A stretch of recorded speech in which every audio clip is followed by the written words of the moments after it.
So, who are you? My name is Hailey Johnson. And how old are you?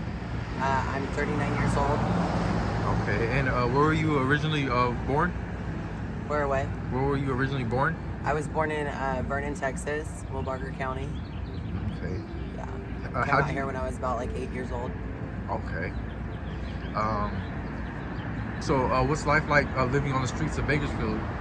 Oh, it's very rough. There's a lot of programs, but every program I call, I don't get help.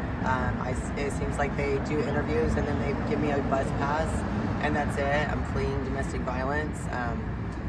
Many issues, addiction, recovery, and I feel like every program I've called, it's so hard to get into here.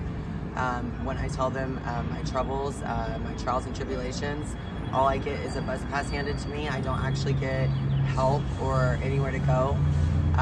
There are a few programs here in town that have helped me with a bed at night, but then they shoo you away in the morning, and I feel like people need to be more aware of the homeless situation, because I was raised where it's, oh, that's their choice, they're on the street because of drugs or addiction or, you know, their personal issues. I'm on the streets because of drug addiction, going through recovery, trying to get into a program. There's not much help, and people don't understand that. So everyone that sees homeless people asking for change or food, I want people to realize that they shouldn't judge others.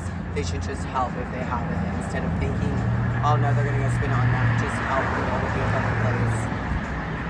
Okay. Can you name some of the like the recovery programs that you tried? So there's a couple great ones that I've been to, like Action Family Counseling was a great one. Mark Smith ran that. Free Tea is a sober living home. I would go there, but you know, again, you have to pay out of pocket. I don't have money, so I can't go there because my insurance doesn't cover it. So, but that's a great program, Free Tea. I've heard great things about Tara Lynn. Family Matters Counseling, and AA and NA are great programs, Roundup, all of that. But when you're homeless, you don't have a right. It's very hard to do all those programs. I think that the doctors put people, I originally became addicted to pills 20 years ago, and I think that doctors, especially in California, push opiates and medications like Xanax. When you first go in, like a year ago, you know, I sprained my ankle. First thing the doctor said at Accelerated Urgent Care here in Bakersfield was, wow, that looks painful, you need pain medicine. Because I'm a recovering addict, I said no, but I think it's so easy for doctors, especially in the state of California, because they get paid to prescribe certain medications. It's more so, they're more consumed with making money off of products and just pushing it and not realizing the after effect that it's doing to us as a nation. But I think that people are so addicted to medications because it starts with the doctors, and then that's how they end up on the street 20 years later, you know, and people are judging us, and really it's because we're just like you. We went because we had an injury, and now we're addicted to this medication because it's a highly addictive medication like opiates, and people push medication like Narcan, or it's the same thing. They're just doctors making money off of a product, and they're not really helping the homeless people that you put us there on the streets to begin with, because you prescribe this medication.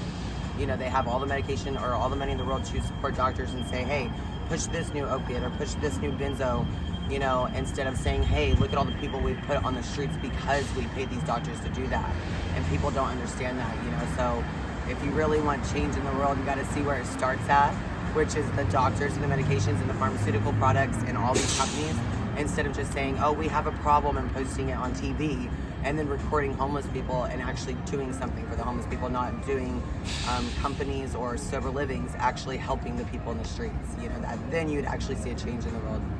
And it's the same for everything, not just homelessness. It's the same for racism or transgender rights or equality. It's like, when I go into anywhere, it says, what's your race or ethnicity, what's your religion? That shouldn't matter. It's just a form, and I'm asking for homeless assistance. What does it matter what my religion is or my race? Right. That is the most random question to me.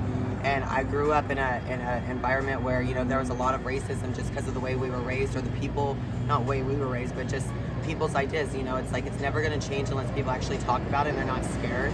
And I truly don't understand why one form in America, let alone California, should ask us what our race is or ethnicity. Like just this morning I did a survey at Bakersfield Recovery Center. It doesn't matter my race or ethnicity. You don't ask me questions about it, so why would I have to fill that out? What does that have anything to do with me trying to find a home or food? It's, you know, It's like, okay, so if I'm Hispanic or Chinese, or Japanese, what does that have to do? That's why racism still exists in the world.